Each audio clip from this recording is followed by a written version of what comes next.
Dagon. I am writing this under an appreciable mental strain, since by tonight I shall be no more. Penniless, and at the end of my supply of the drug which alone makes life endurable, I can bear the torture no longer, and shall cast myself from this garret window into the squalid street below. Do not think from my slavery to morphine that I am a weakling or a degenerate. When you have read these hastily scrawled pages, you may guess, though never fully realize, why it is that I must have forgetfulness or death. It was in one of the most open and least frequented parts of the broad Pacific that the packet of which I was supercargo fell a victim to the German sea raider. The Great War was then at its very beginning, and the ocean forces of the Hun had not completely sunk to their later degradation, so that our vessel was made a legitimate prize, whilst we of her crew were treated with all the fairness and consideration due us as naval prisoners. So liberal indeed was the discipline of our captors, that 5 days after we were taken, I managed to escape alone in a small boat with water and provisions for a good length of time. When I finally found myself adrift and free, I had but little idea of my surroundings. Never a competent navigator, I could only guess vaguely by the sun and stars that I was somewhat south of the equator. Of the longitude I knew nothing, and no island or coastline was in sight. The weather kept fair, and for uncounted days I drifted aimlessly beneath the scorching sun, waiting either for some passing ship or to be cast on the shores of some habitable land. But neither ship nor land appeared, and I began to despair in my solitude upon the heaving vastnesses of unbroken blue. The change happened whilst I slept. Its details I shall never know, for my slumber, though troubled and dream-infested, was continuous. When at last I awaked, it was to discover myself half sucked into a slimy expanse of hellish black mire, which extended about me in monotonous undulations as far as I could see, and in which my boat lay grounded some distance away. Though one might well imagine that my first sensation would be of wonder at so prodigious and unexpected a transformation of scenery, I was in reality more horrified than astonished, for there was in the air and in the rotting soil a sinister quality which chilled me to the very core. The region was putrid with the carcasses of decaying fish, and of other less describable things which I saw protruding from the nasty mud of the unending plain. Perhaps I should not hope to convey in mere words the unutterable hideousness that can dwell in absolute silence and barren immensity. There was nothing within hearing, and nothing in sight save a vast reach of black slime.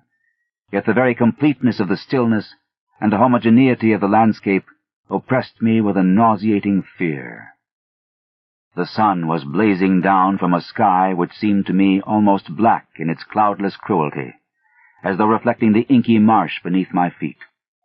As I crawled into the stranded boat, I realized that only one theory could explain my position.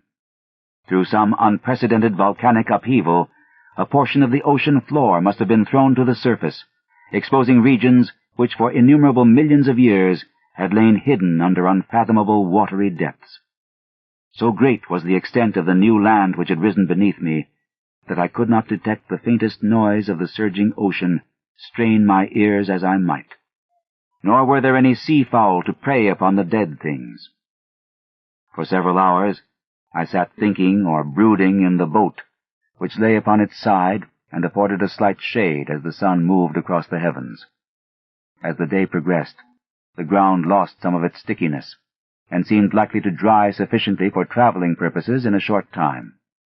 That night I slept but little, and the next day I made for myself a pack containing food and water, preparatory to an overland journey in search of the vanished sea and possible rescue. On the third morning I found the soil dry enough to walk upon with ease. The odor of the fish was maddening, but I was too much concerned with graver things to mind so slight an evil, and set out boldly for an unknown goal. All day I forged steadily westward, guided by a faraway hummock which rose higher than any other elevation on the rolling desert.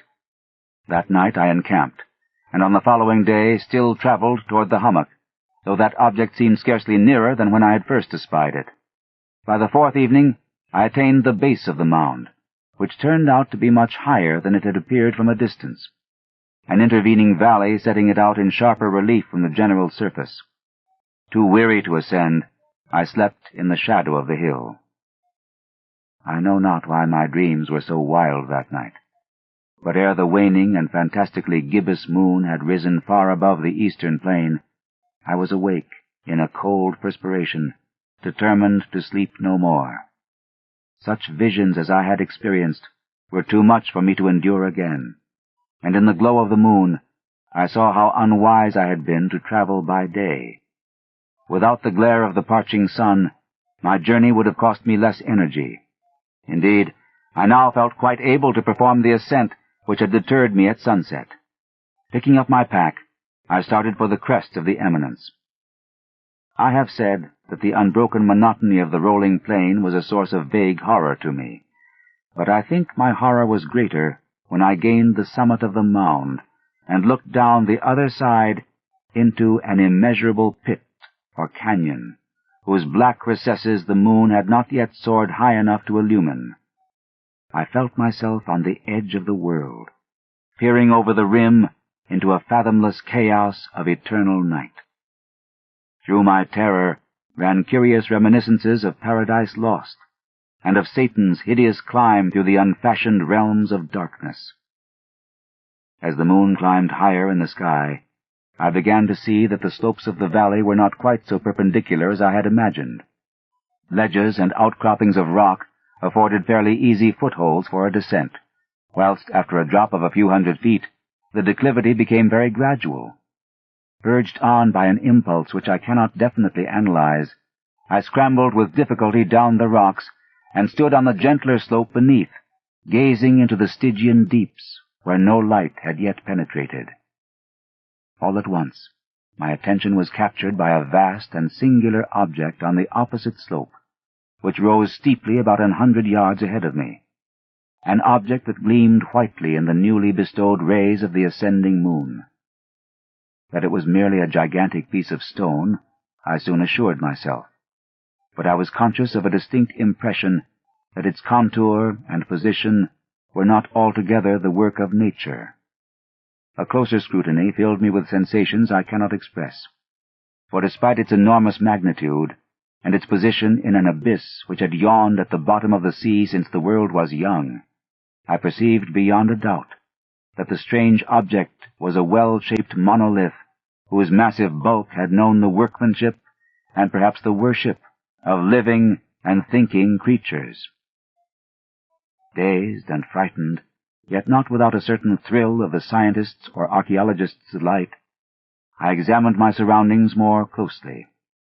The moon, now near the zenith, shone weirdly and vividly above the towering steeps that hemmed in the chasm, and revealed the fact that a far-flung body of water flowed at the bottom, winding out of sight in both directions, and almost lapping my feet as I stood on the slope. Across the chasm, the wavelets washed the base of the cyclopean monolith, on whose surface I could now trace both inscriptions and crude sculptures. The writing was in a system of hieroglyphics unknown to me, and unlike anything I had ever seen in books, consisting for the most part of conventionalized aquatic symbols such as fishes, eels, octopi, crustaceans, mollusks, whales, and the like. Several characters obviously represented marine things which are unknown to the modern world, but whose decomposing forms I had observed on the ocean-risen plain. It was the pictorial carving, however, that did most to hold me spellbound. Plainly visible across the intervening water on account of their enormous size were an array of bas-reliefs, whose subjects would have excited the envy of a Doré. I think that these things were supposed to depict men, at least a certain sort of men, though the creatures were shown disporting like fishes in the waters of some marine grotto, or paying homage at some monolithic shrine which appeared to be under the waves as well. Of their faces and forms I dare not speak in detail, for the mere remembrance makes me grow faint. Grotesque beyond the imagination of a Poe or a Bulwer, they were damnably human in general outline, despite webbed hands and feet, shockingly wide and flabby lips, glassy, bulging eyes, and other features less pleasant to recall. Curiously enough, they seemed to have been chiseled badly out of proportion with their scenic background, for one of the creatures was shown in the act of killing a whale represented as but little larger than himself. I remarked, as I say, their grotesqueness and strange size, but in a moment decided that they were merely the imaginary gods of some primitive fishing or seafaring tribe, some tribe whose last descendant had perished eras before the first ancestor of the Piltdown or Neanderthal man was born. Awestruck at this unexpected glimpse into a past beyond the conception of the most daring anthropologist, I stood musing whilst the moon cast queer reflections on the silent channel before me. Then suddenly I saw it. With only a slight churning to mark its rise to the surface, the thing slid into view above the dark waters. Vast, Polyphemus-like, and loathsome, it darted like a stupendous monster of nightmares to the monolith, about which it flung its gigantic scaly arms, the while it bowed its hideous head and gave vent to certain measured sounds. I think I went mad then. Of my frantic ascent of the slope and cliff, and of my delirious journey back to the stranded boat, I remember little.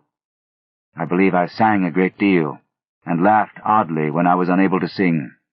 I have indistinct recollections of a great storm some time after I reached the boat. At any rate, I know that I heard peals of thunder and other tones which nature utters only in her wildest moods. When I came out of the shadows, I was in a San Francisco hospital, brought thither by the captain of the American ship which had picked up my boat in mid-ocean. In my delirium I had said much, but found that my words had been given scant attention. Of any land upheaval in the Pacific my rescuers knew nothing, nor did I deem it necessary to insist upon a thing which I knew they could not believe. Once I sought out a celebrated ethnologist, and amused him with peculiar questions regarding the ancient Philistine legend of Dagon, the fish god, but soon perceiving that he was hopelessly conventional, I did not press my inquiries. It is at night, especially when the moon is gibbous and waning, that I see the thing. I tried morphine, but the drug has given only transient surcease, and has drawn me into its clutches as a hopeless slave. So now I am to end it all, having written a full account for the information or the contemptuous amusement of my fellow men. Often I ask myself if it could not all have been a pure phantasm, a mere freak of fever as I lay sun-stricken and raving in the open boat after my escape from the German man-of-war. This I ask myself, but ever does there come before me a hideously vivid vision in reply. I cannot think of the deep sea without shuddering at the nameless things that may at this very moment be crawling and floundering on its slimy bed, worshipping their ancient stone idols, and carving their own detestable likenesses on submarine obelisks of water-soaked granite. I dream of a day when they may rise above the billows to drag down in their reeking talons the remnants of puny, war-exhausted mankind, of a day when the land shall sink and the dark ocean floor shall ascend amidst universal pandemonium. The end is near. I hear a noise at the door, as of some immense, slippery body lumbering against it. It shall not find me. God, that hand! The window! The window!